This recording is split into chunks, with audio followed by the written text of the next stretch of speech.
नमस्कार, मी अक्षरा पाटील. पुस्तक वाचन या यूट्यूब चॅनलमध्ये आपणा सर्वांचं खूप मनापासून स्वागत. मित्रांनो, शिवाजी सावंत लिखित मृत्युंजय या कादंबरीचं आपण वाचन करीत आहोत. तत्पूर्वी चॅनलवर पहिल्यांदाच असाल किंवा चॅनल यापूर्वी सबस्क्राईब करायचं राहून गेलं असेल तर चॅनल आधी सबस्क्राईब करा आणि व्हिडिओ कसा वाटला ते कमेंट बॉक्समध्ये जरूर कळवा. शोण 19. अवंतीनंतर माही नदी उल्लंघून मालव देशातून आमची वाटचाल चालली होती. असाना, लोध्र, अंकोल, पानआवळी यांचे वृक्ष वसंत ऋतूचं लेणं लेवून डवरले होते. पश्चिम सागरावरचे थंड थंड वारे सैन्याला सतावित होते. मालवांचा पाडाव करीत स्तंभ तीर्थ ओलांडून आम्ही सुब्रमती नदीच्या तटाकी आलो. इथं मालवांचं राज्य संपलं होतं. इथून पुढं लागणार होते ते 2 लहान देश, आनर्त आणि सुराष्ट्र. आनर्तात पश्चिम सागराच्या किनारी होती ती श्रीकृष्णाची संपन्न सुवर्णी द्वारका नगरी. आर्यवर्तातील यादवांचं हे एक सामर्थ्यशील महाजन पद होतं. द्वारकेवर जायचं नसल्यामुळं आनर्ताचा प्रश्नच नव्हता. सुब्रमतीच्या किनारी तळ पडल्यामुळं शिबिरात सैनिकी हालचालींचा विचार विमर्श झाला. सुराष्ट्र देशावर चढाई करण्यापूर्वी द्वारकेला दूत पाठवून श्रीकृष्ण तेथे आहे काय हे पाहून घ्यावं. त्या दूतासमवेत रत्न, हिरे, सुवर्ण, राजवस्त्र यांची उपहार तबक द्वारकाधीशाला पाठवावीत असं सेनापतींचं मत होतं. त्यांचं मत म्हणजे आज्ञाच होती. त्या आज्ञेप्रमाणे भेट घेऊन 5 दूत द्वारकेच्या दिशेनं मार्गस्थ झाले. सेनापती कर्णाची ती द्वारकाधीशाला भेट का होती ते आम्हाला कळलं नाही, कधीच कळणार नव्हतं. दूत काय वार्ता आणतात याची आतुरतेनं वाट पाहत आम्ही सुब्रमतीच्या तीरावरच थांबलो. यापुढं सुराष्ट्रात शिरताना थोडी मरुभूमी लागणार होती, म्हणून अश्वसात सुब्रमतीतच आपले अश्व धुवून घेण्यात गळून गेले. या प्रदेशात हत्तींचा काहीच उपयोग नव्हता, कारण धुलीचे कण डोळ्यात गेल्यानंतर ते आम्हाला त्रासदायकच ठरणार होते. म्हणून सुराष्ट्रावर हत्ती पथक न वापरता पदाती घेऊन जाणंच अधिक सोयीस्कर ठरलं असतं. तसा निर्णयही आम्ही घेतला होता. सुराष्ट्रातील रैवतक पर्वतावर सिंहाची वसाहत अधिक होती. त्यांना हत्तींचा उपद्रव होऊ नये हा दुसरा हेतूही त्यात होता. 4 दिवसांनी द्वारकेला गेलेले दूत परत सुब्रमती काठीच्या शिबिरात आले. त्यांनी आणलेल्या वार्तेप्रमाणे द्वारकाधीश श्रीकृष्ण द्वारकेत नव्हता. बलरामासह तो पांडवांना भेटण्यासाठी द्वैतवनाकडे गेला असल्यानं आम्ही पाठवलेली भेट त्याचे अमात्य विप्रुतू यांनी स्वीकारली होती. तसे द्वारकेचे अभिषिक्त अधिकारी होते महाराज वसुदेव व महाराणी देवकी देवी. पण राज्यकारभार द्वारकाधीश म्हणून श्रीकृष्णच सांभाळत असे.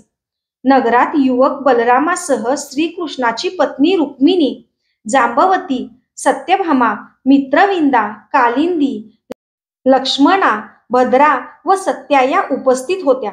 त्यांचे पुत्र प्रद्युम्न, चारुदेष्ण, सुदेष्णू, भानू, भौमरी, चित्रगु, वेगवत, अश्वसेन, प्रहरण, जय, आयु, अनिल, उन्नाद, हर्ष, ओज, प्रघोष, महाशक्ती, सुबाहू, भद्र आणि शांती अशा सर्वांनी तात्काळ एक राजसभा भरवून आमच्या भेटीचं स्वागत केलं.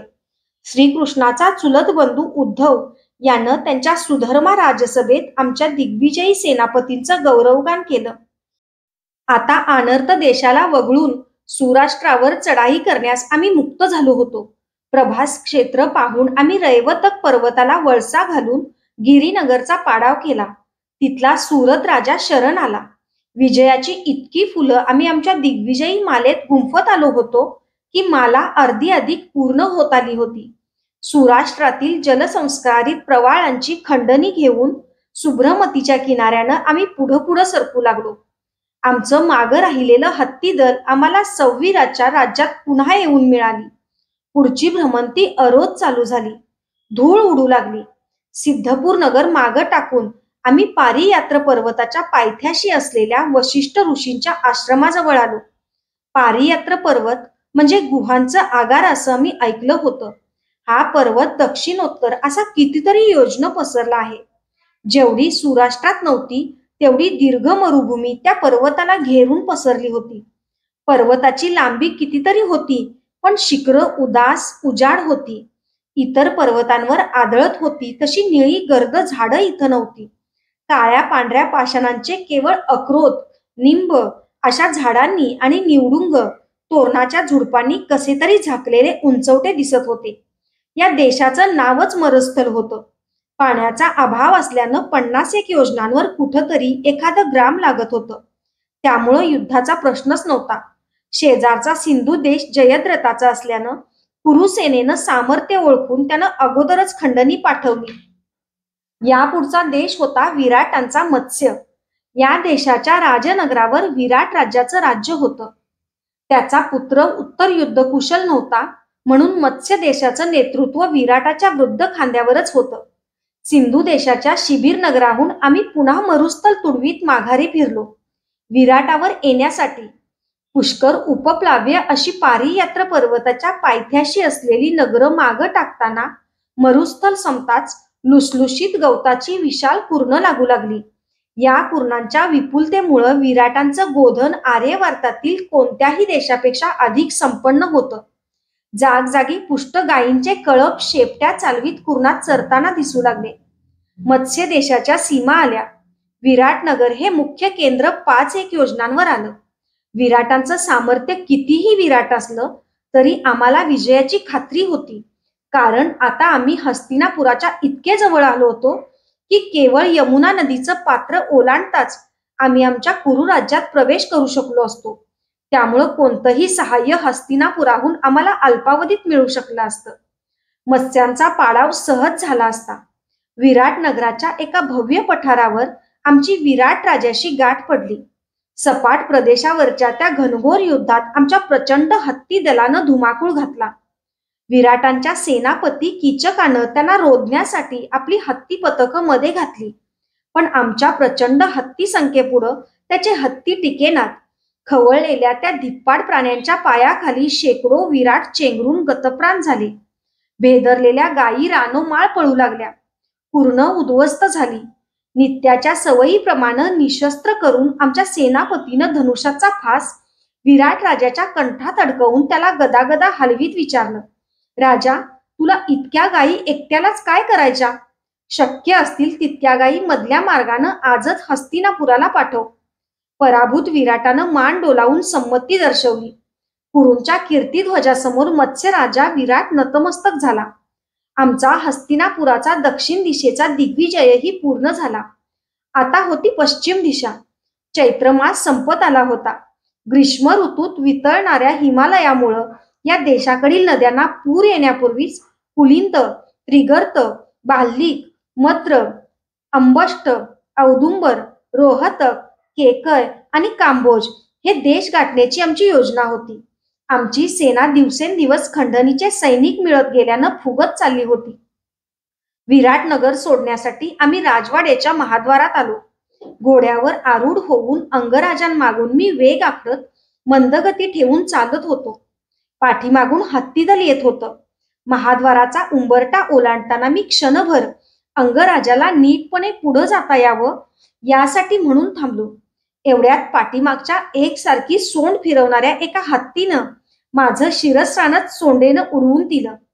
खालच्या पाशानी पायघडीवर पडताना खणखणाट करीत ते स्थिरावलं. तो ध्वनी ऐकून अंगराजानं झटकन मागं वळून विचारलं, काय झालं शोना? शिरस्त्राण पडलं. मी खाली उतरून ते घेण्यासाठी ओणावलो. हा काही अपशकुन? असो तो म्हणत आहे, तोच त्या मत्त हत्तीनं पुढं जाण्यासाठी उचललेला पाय सरळ त्या शिरस्त्राणावरच दिला. माझ्या हाती लागण्यापूर्वीच ते त्याच्या अवजड भारामुळं चेपून गेलं, नष्ट झालं. शोन 20.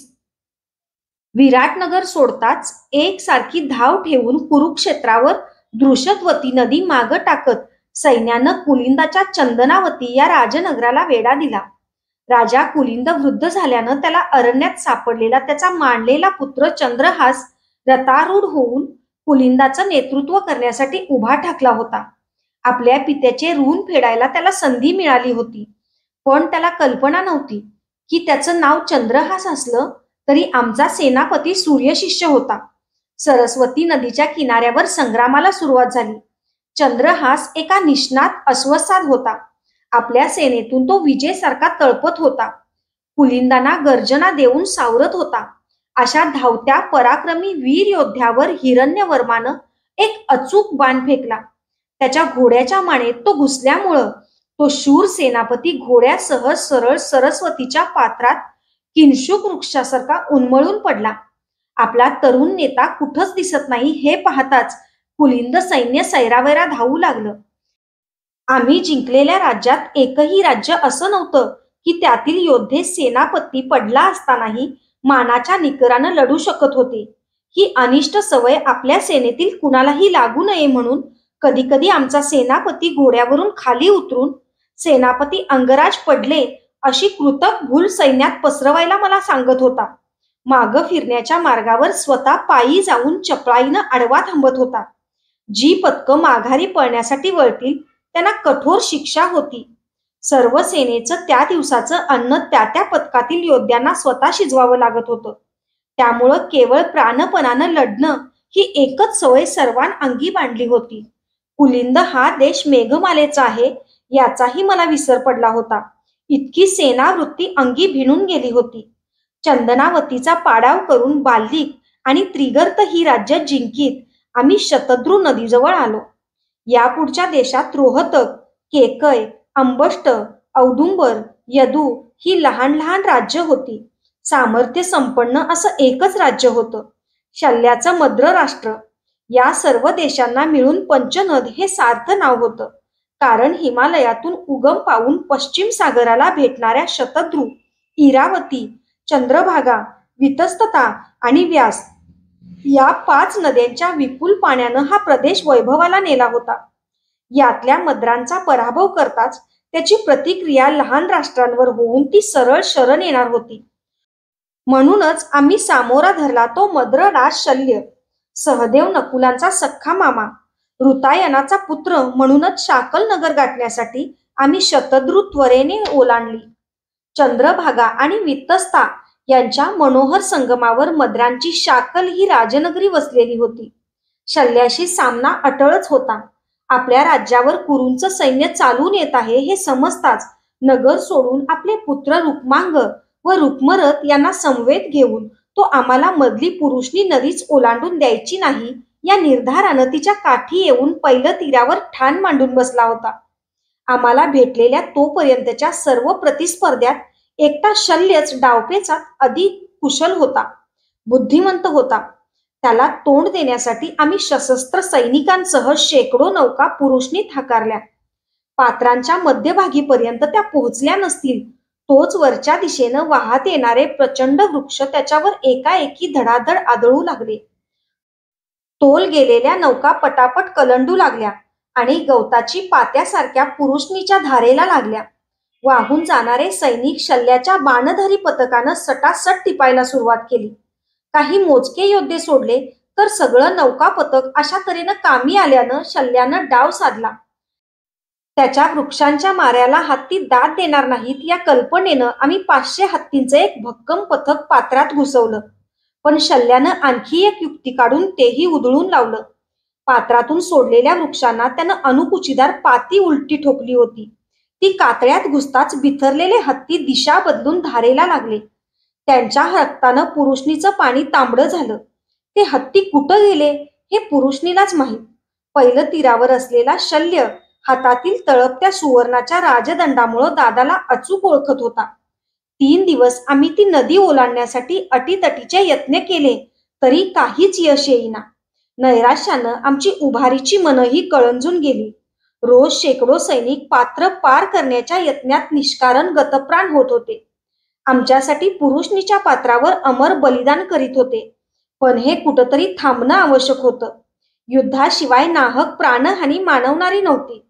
4थ्या दिवशी पहिलं तीराकडून नौकेतून एक शुभ्र वेशधारी व्यक्ती येताना दिसू लागली. सर्वांनी शस्त्र सावरली, मनाचा कोंदटलेपणा उद्रेक फोडण्यासाठी. थांबा, आमच्या सेनापतीची निग्रही आज्ञा ऐकून सर्वजण विस्मयचकित झाले. नौका जवळ येताच सर्वांना आपली चूक कळून आली. तो शल्याचा संदेश घेऊन येणारा राजदूत होता. नौकेतून उतरून तो मद्रांचा धाडशी राजदूत थेट आमच्या सेनापतीसमोर उभा राहिला. त्यानं साधं वंदनही केलं नाही. कानातील कुंडलांमुळं त्यानं सर्वातून अचूकपणे आमचा सेनापती ओळखला. संदेश मद्रराज शल्य महाराजांचा.